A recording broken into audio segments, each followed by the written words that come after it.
Bismillahirrahmanirrahim. Mes chers élèves de la deuxième année du secondaire collégial, vous êtes les bienvenus dans ce cours à distance organisé par le ministère de l'Éducation nationale. Notre présente vidéo traitera la troisième partie du chapitre sur les statistiques. Nos deux vidéos précédentes sont consacrées respectivement pour la première partie sur les appels et pour la deuxième partie sur l'effectif cumulé et la fréquence cumulée. Pour le contenu de ce cours, nous avons deux axes. La moyenne arithmétique et les représentations graphiques. Dans ce deuxième axe, on va rappeler les diagrammes à barres et circulaires et on va voir l'histogramme. Alors on va commencer par le premier axe sur la moyenne arithmétique.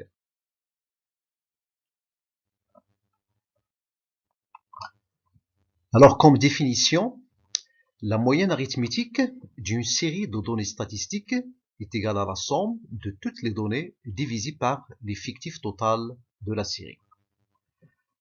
Alors on appelle grand M cette moyenne arithmétique, donc il s'agit du rapport de la somme de toutes les valeurs sur le nombre de valeurs.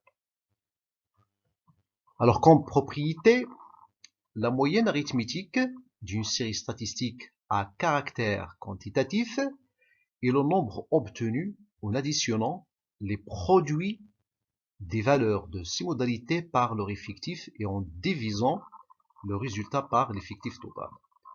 On va essayer d'expliquer cette propriété. Alors, le nombre de valeurs, qui est le dénominateur du rapport grand M, c'est effectivement l'effectif total pour la somme de toutes les valeurs, puisque on sait que chaque valeur de modalité a un effectif, et il se répète donc un nombre de fois égal à son effectif. Donc, si on somme toutes les valeurs, c'est effectivement l'addition, ou bien la sommation des produits, des valeurs, des modalités par leur effectif. Donc, en fin de compte, cette moyenne-là, c'est un rapport, la moyenne arithmétique, c'est le rapport du nombre obtenu en additionnant les produits des valeurs des modalités par leur effectif et en divisant le résultat par l'effectif total. Dorénavant, on va opter pour cette propriété-là pour calculer la moyenne arithmétique d'une série de données statistiques à caractère discret. Alors, comme exercice d'application, voici la répartition par âge des membres d'un club d'astronomie. Cette répartition est donnée par ce tableau d'effectifs, un tableau statistique d'effectifs dont la première ligne donc figure l'âge en année et la deuxième ligne l'effectif, la ligne des effectifs, donc l'effectif correspondant à chaque valeur de modalité. Alors la question, calculer l'âge moyen des membres de ce club. Alors mes chers élèves, en appliquant la propriété précédente, vous allez essayer de calculer l'âge moyen des membres de ce club-là. Alors vous avez intérêt à faire stopper la vidéo afin de procéder à ce calcul avant d'entamer la solution. Alors donc d'après la propriété précédente, nous avons l'âge moyen. Ici on va appeler grand M l'âge moyen, qui est effectivement la moyenne arithmétique de la série statistique étudiée. Donc il s'agit du rapport dont le numérateur est la somme respective des produits des valeurs de modalité par leur effectif correspondant. divisé par l'effectif total. Donc, grand M, donc dans le numérateur, on va faire 13 multiplié par 5, plus 14 multiplié par 6, plus 15 multiplié par 7, plus 16 multiplié par 5, plus 17 multiplié par 6, plus 18 multiplié par 3. Donc, divisé par l'effectif total, qui est la somme des effectifs, 32. Alors, donc, on va obtenir grand M est égal à 490 divisé par 32. Donc, on va trouver grand M est égal à 15,3125. Alors maintenant, on va voir comment déterminer la moyenne arithmétique d'une série statistique définie par classe.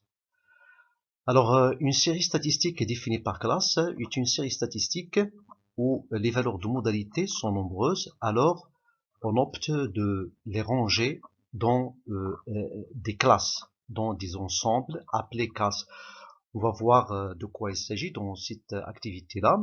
Donc nous avons une expérience a été réalisée sur 200 lampes pour déterminer la durée de conservation par heure. Donc nous avons un tableau statistique qui décrit cette expérience. Dans la première ligne, nous avons la durée de conservation. Et dans la deuxième ligne, il y a le nombre de lampes. Alors donc, pour le premier cas, nous avons une classe. Une classe correspondante à la durée de conservation comprise entre 3 heures et 5 heures. Donc le nombre de lampes dont la durée de conservation est comprise entre 3 heures et 5 heures, c'est 20. Donc entre 5 heures et 7 heures, c'est 46. Entre 7 et 7 heures et 9 heures, c'est 54. Entre 9 heures et 11 heures, 80 heures. Donc nous avons ici 4 classes entre 3 et 5, entre 5 et 7, entre 7 et 9 et entre 9 et 11. Alors donc, on se pose la question, comment calculer la moyenne arithmétique de cette série statistique? Alors, comme vous voyez, on ne peut pas opter comme pour le cas discret qu'on a vu dans le cas précédent, dans le premier cas précédent, puisqu'ici, par exemple, nous avons une classe. Donc, a priori, on ne peut pas opter pour 3 ou bien pour 5. On sait bien que la durée de conservation, il décrit toute la plage entre 3 et 5 heures.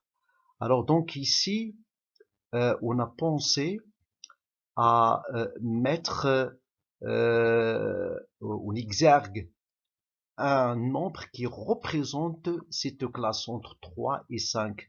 Par exemple, entre 5 et 7, entre 7 et 9, et entre 9 et 11. Alors, c'est ce qu'on appelle le centre de chaque classe. Alors, comment peut-on définir ce centre-là? Le centre de la classe AB, c'est le nombre C qui est égal à A plus B divisé par 2. La classe AB ici, donc c'est l'ensemble des nombres qui sont compris entre A et B. C'est en quelque sorte le milieu. Donc on l'appelle ici le centre. C est égal à A plus B divisé par 2. Alors pour la classe correspondante à la durée de conservation entre 3 heures et 5 heures, nous avons C est égal à 3 plus 5 divisé par 2, qui est égal à 8 divisé par 2 est égal à 4. Alors, respectivement, pour les autres classes, nous avons pour la classe 3,5, le centre est égal à 4. Pour la classe 5,7, c'est 6. Et pour la classe 7,9, c'est 8. Et pour la classe 9 et 11, c'est 10. Alors ici, nous avons une remarque à faire, c'est que ces classes-là, 3,5, 5,7, 7,9 et 9,11, ils ont la même amplitude.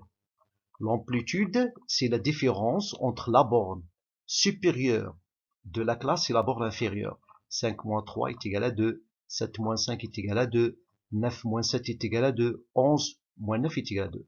Ici, le pas, ou bien la différence entre deux centres successifs, respectivement à deux classes successives, c'est la même amplitude. Donc ici, 6 moins 4, 2, 8 moins 6, 2, 10 moins 8 est égal à 2. Donc maintenant, on va essayer de calculer la moyenne arithmétique en s'aidant du centre de classe. Donc nous avons ce tableau statistique où on a inséré les valeurs respectives des centres de classe qui ont été déterminés. Alors, comme j'ai dit précédemment, donc comme on a cherché à déterminer un nombre qui va représenter la classe, et bien son nombre c'est le centre. Donc les valeurs qui ont été calculées, 4, 6, 8 et 10. Alors donc, en quelque sorte, ce nombre-là, qui est le centre de la classe, il va la représenter, et on va opter comme pour le calcul de la moyenne arithmétique dans le cas discret. Donc, de la façon suivante. Donc, on va multiplier le centre de classe euh, avec l'effectif qui correspond à cette classe-là, puis on procède à une sommation divisée par l'effectif total. Donc, 4 multiplié par 20, voilà. Donc, 6 multiplié par 46, le deuxième, le produit, plus 8 multiplié par 54, plus 10 multiplié par 80, le tout divisé par l'effectif total. Donc on trouve 1588 divisé par 200, ça nous donne 7,94. Maintenant, on va passer aux représentations graphiques. Alors donc, on va aborder le premier axe intitulé diagramme à barre ou bien en bâton, diagramme circulaire, à partir d'une activité de rappel, puisque ces deux représentations graphiques ont été vues l'année dernière.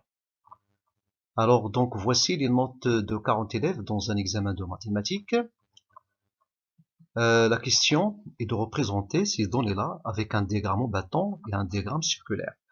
Mes chers élèves, vous pouvez faire stopper cette vidéo afin d'essayer de représenter ces données-là avec les diagrammes qui sont demandés avant d'entamer la solution. Alors donc pour le premier type de représentation graphique, nommé le diagramme à barre ou bien le diagramme au bâton, donc on procède comme suit. Alors on met sur l'axe des x ou bien l'axe des abscisses les valeurs des modalités et sur l'axe des y des ordonnées les valeurs des effectifs. Alors donc chaque point dans le couple de coordonnées est une valeur de modalité et comme ordonnée le nombre effectif qui lui correspond. Donc on relie ce point-là avec son abscisse avec un petit rectangle d'épaisseur très petite, un bâtonnet qu'on appelle aussi donc une barre. Et ainsi de suite pour donc les autres valeurs de modalité. La représentation graphique qu'on obtient est nommée le diagramme à barre ou bien le diagramme en bâton de la série statistique en question. Alors pour le diagramme circulaire. Pour représenter le diagramme circulaire de la série statistique étudiée, on a besoin de calculer ce qui suit. La fréquence de chaque modalité, donc à savoir donc le rapport de l'effectif de la modalité sur l'effectif total, le pourcentage relatif à chaque modalité, donc le pourcentage est égal à la fréquence multipliée par 100, et enfin la mesure d'angle correspondant à chaque modalité, qu'on calcule de la façon suivante. C'est par exemple le petit n, c'est la valeur de la modalité. Nous avons donc la mesure d'angle correspondant à cette modalité-là, c'est le pourcentage relatif à la modalité n divisé par 100. Ce rapport, on le multiplie par 360. Ou bien, tout simplement, si la fréquence correspondante à la modalité f1,10n, donc f1,10n, c'est la fréquence multipliée par 360, donc f1,10n est la fréquence de la modalité petit m. Pour la mesure d'angle correspondant à chaque modalité, on multiplie par la fréquence de la modalité par 360 si on veut représenter les diverses modalités sur un cercle. Si on opte pour un demi-cercle, donc à la place de 360, on multiplie, on met 180 degrés. Alors, pour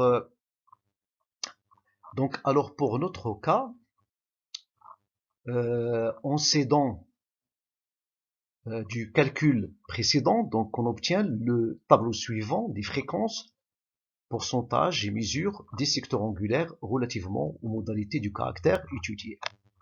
Alors donc pour chaque valeur de modalité, donc nous avons l'effectif correspondant qui est donné. Alors donc pour chaque valeur de modalité, donc on calcule la fréquence et le pourcentage dont le but est d'aboutir au degré de l'angle qui va la représenter. Par exemple, pour la valeur de modalité 5, donc si on opte pour la représentation sur un cercle, donc on aura un angle de 63 degrés. Pour la valeur de modalité 8, c'est 90. Alors, donc nous avons donc vu que pour calculer donc les mesures de ces angles-là, on n'a qu'à multiplier la fréquence par 360 degrés. Donc ici, pour 5, la fréquence correspondante c'est 0,175 multiplié par 360, ça va donner 63 degrés. Pour la valeur 8, la fréquence correspondante 0,25, on va la multiplier par 360 degrés et on va obtenir 90 et ainsi de suite.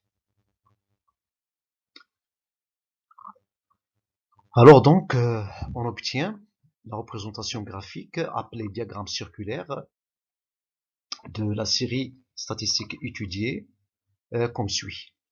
Alors donc, on obtient, comme vous le voyez, un cercle découpé en secteurs angulaires relativement à chaque modalité, à chaque valeur de modalité. Donc chaque secteur angulaire porte une couleur spécifique et dessus, on a le pourcentage relatif à la modalité. Par exemple, pour la note 8, nous avons le pourcentage, c'est 25%. Alors, comme je l'avais précisé, c'est auparavant, si on ne veut pas opter pour un cercle, on peut opter pour un demi-cercle, sachant que si on veut calculer les mesures d'angle relativement à chaque modalité, la fréquence, on la multiplie par 180 degrés. Donc maintenant, on va passer à un autre type de représentation graphique nommé histogramme. On va commencer par le définir. Lorsque les valeurs prises par un caractère statistique sont regroupées en classes, on les représente par un histogramme qui est un graphique composé de rectangles dont l'aire de chaque rectangle est proportionnelle à l'effectif de la classe qui lui est correspondant.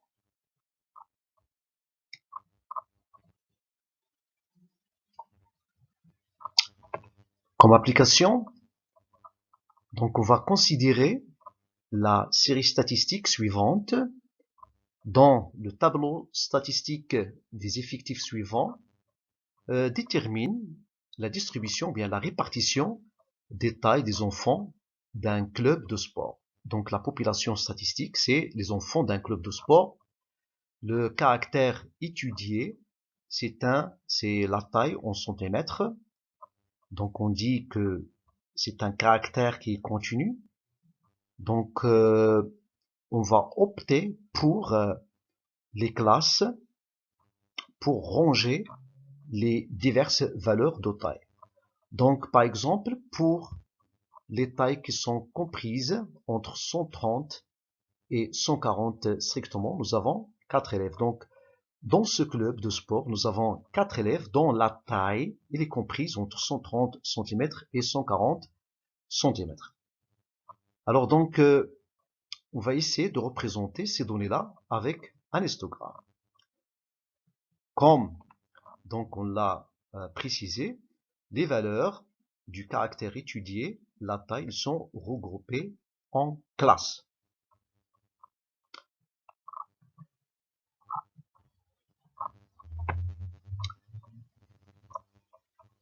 Alors donc le type de construction relative à la représentation graphique demandée est le suivant. Donc il s'agit, comme on l'a dit, d'un histogramme, mais on peut se poser la question comment on le construit.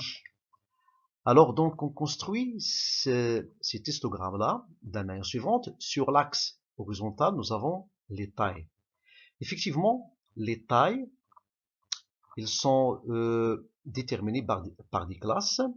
Alors donc la représentation des classes se fait grâce à la représentation de leurs bornes. Par exemple ici 130, 140, 150, 160, 170, 180.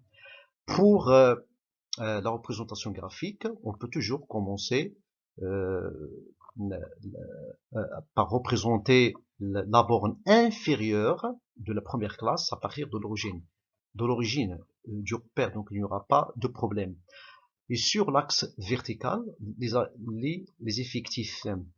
Alors donc on a précisé que l'aire de chaque rectangle est proportionnel à l'effectif de la classe qui lui correspondant. Les classes de taille qu'on a dans le tableau statistique, donc ils ont la même amplitude. On va les représenter par des rectangles ayant la même longueur de base. Donc ici, on voit que pour ces rectangles-là, donc les hauteurs, ils sont exactement égales aux effectifs respectifs de chaque classe dans le cas général. Donc, il se peut que cet hauteur-là soit exactement égal à l'effectif ou bien proportionnel à cet effectif. Donc ici, la hauteur, donc c'est exactement l'effectif. Donc pour, par exemple, la classe 130, 140, donc l'effectif, donc la hauteur de, si on peut parler de la hauteur, le côté ici du premier rectangle qui représente la classe, c'est exactement l'effectif et ainsi de suite. Donc la représentation graphique qu'on obtient, ce sont des rectangles juxtaposés dans la base de même amplitude et les hauteurs donc sont exactement les effectifs correspondant à chaque classe. Alors pour finir, donc je propose cet exercice dont l'énoncé est le suivant. Le diagramme ci-contre représente la distribution des notes obtenues dans un devoir de mathématiques pour les élèves d'une classe de deuxième année du secondaire collégial. La première question, quel est le nombre des élèves de cette classe? La deuxième question, calculer la moyenne des notes obtenues dans ce devoir. On donnera le résultat sous forme de fraction irréductible avec une valeur approchée de cette fraction. Alors enfin, mes chers élèves, j'espère bien que vous avez retenu l'essentiel de cette leçon. Merci de votre attention et à bientôt.